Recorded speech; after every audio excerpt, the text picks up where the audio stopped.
Alors, comme ça, il y en a qui veulent apprendre à coudre. Kenzie Couture, maintenant tu connais, allez, abonne-toi, s'il te plaît, ça fait augmenter le référencement.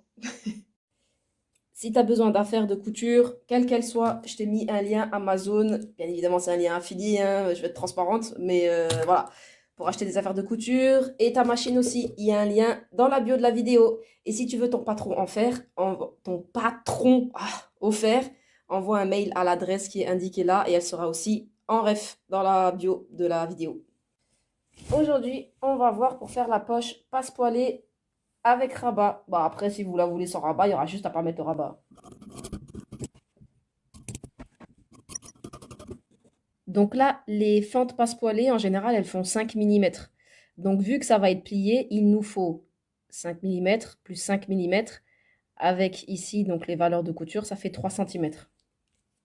Et la largeur de fente de notre poche, plus 1 centimètre, bon, 1,5 plutôt, de valeur de couture, 1 ou 1,5 de valeur de couture. J'ai tracé mes deux passepoils, mon rabat. J'ai mis 5 millimètres de valeur de couture tout autour, mais il faut vraiment qu'en largeur finale, ce soit la largeur de la fente de poche. Ça et ça, je vais les thermocoller.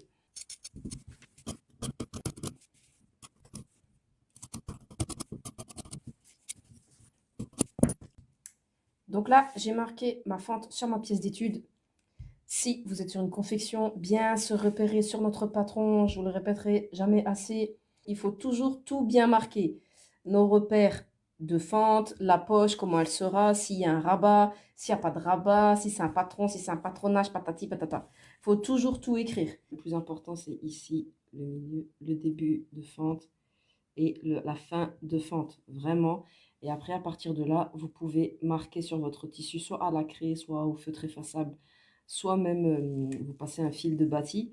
J'ai thermocollé mes deux fentes passepoilées et j'ai thermocollé un des deux rabats. Donc là, le rabat, c'est pas compliqué, hein. On se positionne endroit contre endroit et je vais du coup piquer tout le tour, comme ça, et retourner. Une fois que ce sera fait, là, on prend nos fentes, enfin nos futures fentes, du coup, passe-poilées. Elles sont déjà pré-pliées. Je vais les positionner de cette manière. Donc le pli vers le haut et celle d'en bas, le pli vers le bas. Ce qu'on dépasse et ce côté, ce qu'on dépasse, que ce soit vraiment symétrique. Pas ici 5 millimètres pour que là-bas, il y en ait 1,5. On peut faire une première piqûre, du coup une piqûre de maintien, qui dans ce cas-là sera vraiment juste en dessous. C'est les bâtir hein, à la main ou faire cette pré-piqûre machine. Mais c'est vrai que les tailleurs préfèrent le bâti en fait. Mais dans ce cas-là, il faudra vraiment faire attention à bien respecter vos épaisseurs et à pas malmener en faisant des petits plis ou ne serait-ce que le tissu qui du coup gonfle par rapport à celui du dessous. Il faudra vraiment piquer de manière à laisser le tissu le plus plat possible et respecter le plus sa position telle qu'elle est hein, et pas le contraindre d'une quelconque manière que ce soit. Ici, mes pâtes, je vais bien les dégarnir parce que j'avais prévu 5 millimètres de fente, du coup là, de pâte qui dépasse. Et pour faciliter la coupe et tout, j'avais rajouté un peu plus de valeur de couture. Donc là, je vais bien faire 5 plus 5, donc 1. Et on coupe tout du long. Et voilà, 1 et 2. Là, c'est pareil. Pour notre pâte, j'ai vraiment bien mesuré pour que ce soit précis des deux côtés et j'ai recoupé pour vraiment faire égaliser, pour faciliter le montage. Mais avec rien dans la canette, on va pas loin.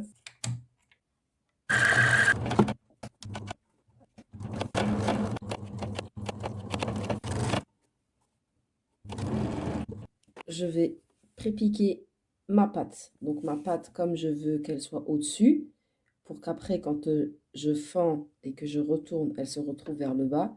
Il faut donc que je suive la même logique que la fente passe-poilée du haut et que je mette le bas de mon rabat de poche vers le haut. Comme ça, après, quand je vais fendre et retourner, ça se retrouvera dans ce sens. Donc là, vraiment, cette étape, très important, parce que là, ça, c'est de la préparation. Maintenant, on va mettre notre fond de poche, le haut de fond de poche et le bas de fond de poche. Du coup, ce sera donc notre première épaisseur. Après, on mettra encore un deuxième fond de poche entier en dessous qui nous permettra du coup d'avoir un fond de poche et qui fera qu'on puisse mettre des choses à l'intérieur.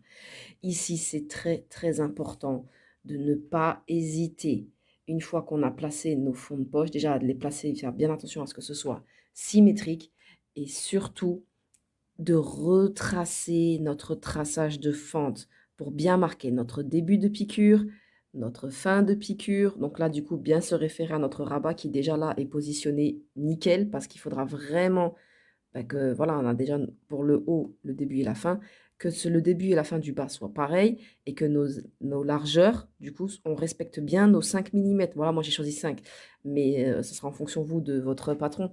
Mais c'est essentiel, vraiment essentiel. C'est là, c'est l'étape cruciale qui marquera tout l'esthétique et toute la, voilà, qui montrera toute votre technique en fait si elle est maîtrisée ou pas de cette poche.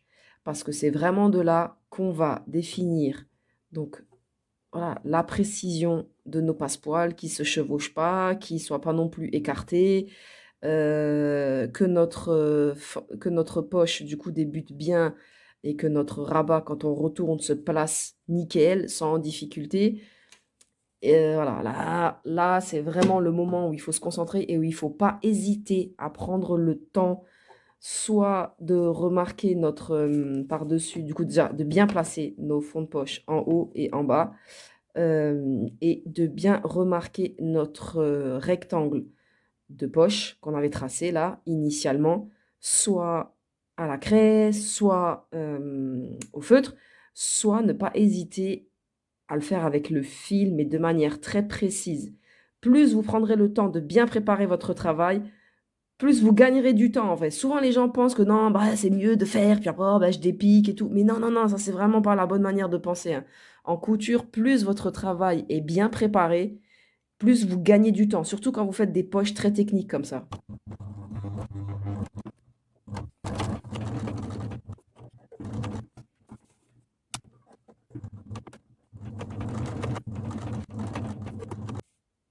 Et là, maintenant, je fends. Là, c'est pareil, ne pas hésiter à marquer si on a besoin de se repérer pour savoir où fendre. Et bien ici, de faire notre croisillon.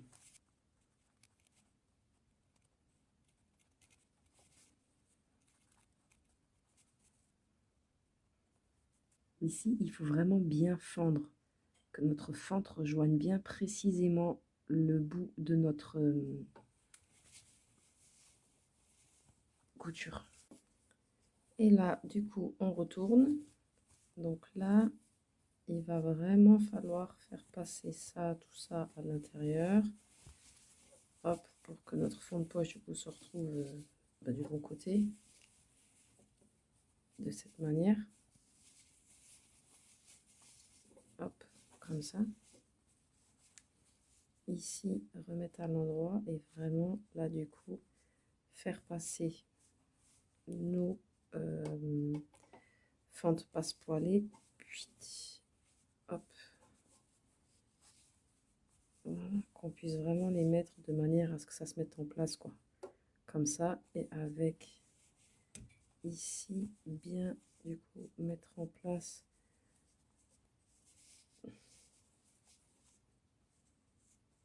voilà, notre petit triangle à plat de cette manière pour qu'après on puisse l'assembler. Je vois bien que mes deux fentes, vous voyez, elles se mettent bien comme ça. Là, je place bien mes triangles, du coup, vers là.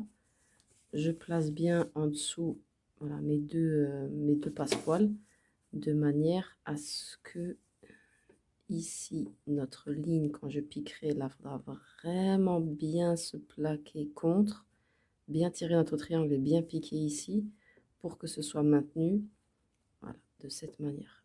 De bien remettre les choses en place et qu'on puisse bien faire notre trait pour marquer la fin. Hop, et pareil du coup de l'autre côté. Après avoir bien placé, voilà, on a notre passepoil du dessous, celui du dessus. Mon but, c'est vraiment de bien placer pour avoir un résultat propre comme ça, vraiment. Pour avoir un résultat propre comme ça, avec vraiment la concordance des passepoils et vraiment là que ce soit nickel par rapport au rabat. C'est vraiment ici aussi l'étape importante après avoir bien placé pour du coup ici ce soit nickel, en bas nickel, notre passepoil du dessous. C'est aussi une autre étape importante là que de plaquer ça et vraiment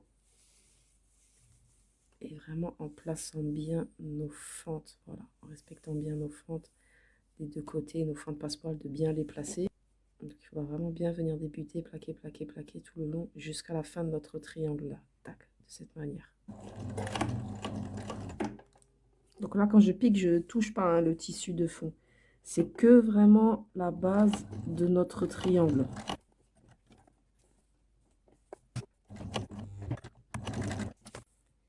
Et maintenant, il n'y a plus qu'à plaquer du coup notre fond de poche entier contre, voilà, et du coup de faire en haut, en bas, tout le tour.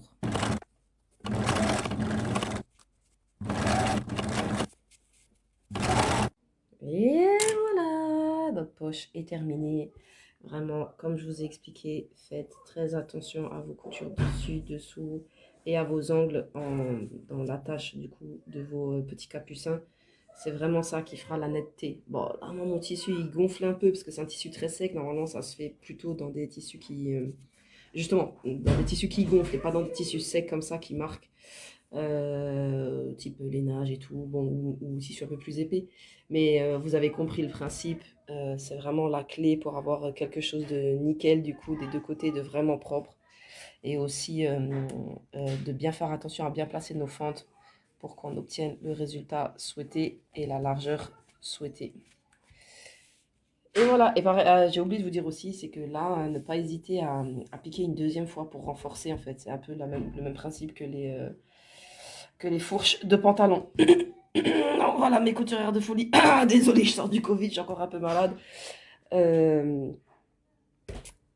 N'hésitez pas à vous abonner, à partager, vraiment, c'est ce qui encourage. S'il y a besoin aussi d'aller plus loin, je propose des coachings personnalisés sur mesure avec un objectif, une stratégie, une destination. N'hésitez pas à me demander en MP, TikTok, Insta, YouTube. Et voilà, c'est tout.